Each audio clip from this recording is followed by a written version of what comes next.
Multiverse में travel करने से सब कुछ भूल गया है। तो वो वेन से कहता है कि वो उसे इस मशीन की सारी ही डिटेल्स दिखा दे जिससे कि उसे सब कुछ याद आ सके। और वेंस भी अब इसके लिए मान ही जाता है और वो अब जेसन को उसी लैब में ले जाकर अब वही मशीन दिखाने लगता है जिसके के अंदर जाकर यहाँ का जेसन दूसरे यूनिवर्स में जा पाया था, जहाँ जेसन वन नोटिस भी करता है कि इस बॉक्स को इस तरह से डिजाइन किया गया था कि बाहर का कोई भी सिग्नल अंदर ना जा सके। तो वहीं दरवाजा खोलने पर अंदर जेसन को कुछ नहीं मिलता और वो पूछने लगता है यहाँ से कोई मल्टीवर्स में कैसे जा सकता है, जहाँ वेंस उसे बताता है कि यही तो सबसे बड़ी प्रॉब्लम है जिसे कि वे अभी तक भी सुलझा नहीं पाए हैं। जहाँ दरवाजा बंद करने के बाद कोई मल्टीवर्स के दूसरे यूनिवर्स में कैसे जा सकता है भला। अब यहाँ से जेसन ऑब्जर्वर्स इफेक्ट के बारे में याद करता है कैसे ये एक थ्योरी है कि अगर हम किसी चीज को ऑब्जर्व ही ना करें तो वो डिफरेंट तरीके से बिहेव करती है और सुपर पोजिशन में चली जाती है। मगर कोई भी इंसान जो कि इस बॉक्स के अंदर आएगा उसका ब्रेन तो सब कुछ ऑब्जर्व करेगा ही। तो इस यूनिवर्स के जेसन ने इस पहेली को सोल्व कैसे किया होगा।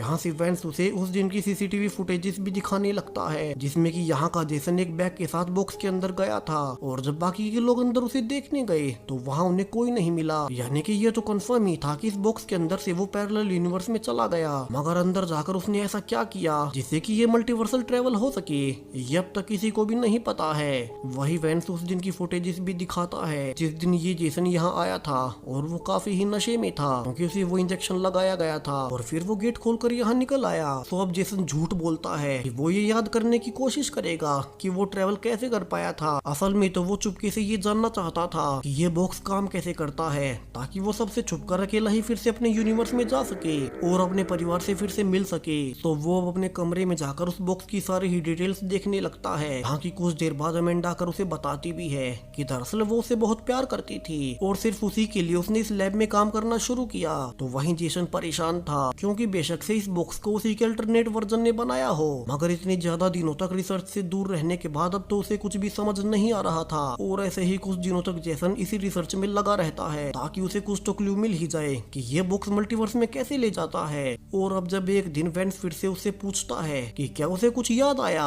तो जेसन कहता है कि उसे तो कुछ भी याद नहीं। मगर इस बार वेंस कुछ अलग लग रहा था और वो कहता है कि आज ही उन्हें पता चला कि जेसन उनसे बहुत कुछ छिपा रहा है और वे उसके सामने इस यूनिवर्स के रायन को ले आते हैं जैसे कि डेनिला के साथ जेसन ने पहले ही बता दिया था कि वो इस यूनिवर्स से है ही नहीं। और अब उसी से विंस भी जान गया कि ये जेसन दूसरे यूनिवर्स से है और इस यूनिवर्स का जेसन जिसने कि असल में ये मशीन बनाई थी वो तो दूसरे यूनिवर्स में जा चुका है। तो वे झूठ बोलने के लिए जेसन को काफी ही मारते हैं और उसे आखिरी 2 दिन का वक्त देते हैं कि बेशक से वो यहाँ का जेसन ना हो मगर वे है तो एक ही इंसान के 2 अलग अलग पहलू। तो इस जेसन को जल्दी से रिसर्च करिए पता करना होगा कि ये बॉक्स काम